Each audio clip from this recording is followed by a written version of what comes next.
So we're going to introduce the concept of one of the fundamental properties of matter, charge. We started off the class with a demonstration where we got a shock because we charged up a static generator. So what we want to understand is what exactly is this charge, where does it come from, and what are its effects on other charges. A lot of this should be familiar from chemistry, but we're going to build from scratch because it's going to become important for not so much what charge is, but what it does, namely forces and then ultimately energy. Okay, so this is the ground floor.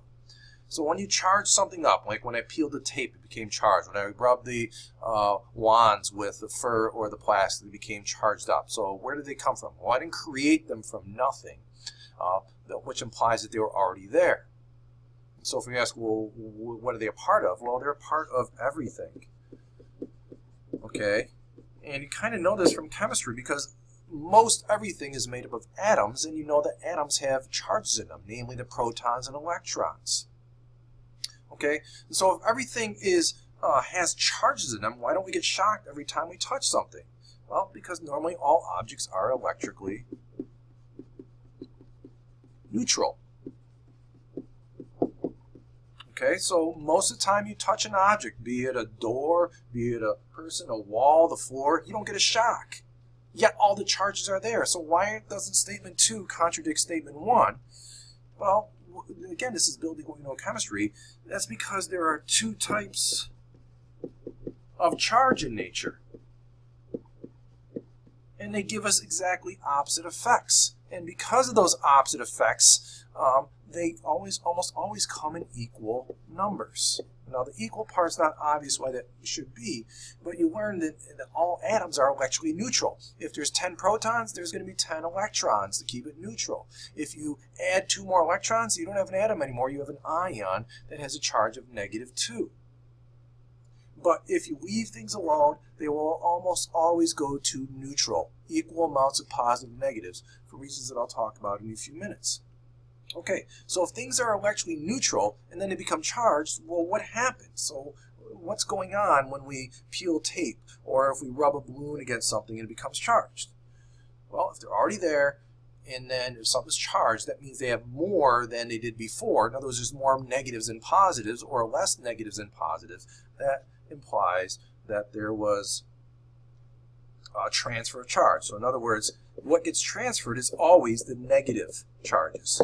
The electrons. Electrons are the only things that can be stripped from one body and placed onto another. You can never be the negative. So it's transferred, okay, so not created from one object onto another. Okay, so if I rub the rabbit pelt onto ebonite, one gains electrons, the other loses electrons. You can't just charge one thing without something else becoming charged. Otherwise, you'd be creating it from nothing. So the object that got the electrons taken away becomes positively charged, and the one that got negatives transferred onto it becomes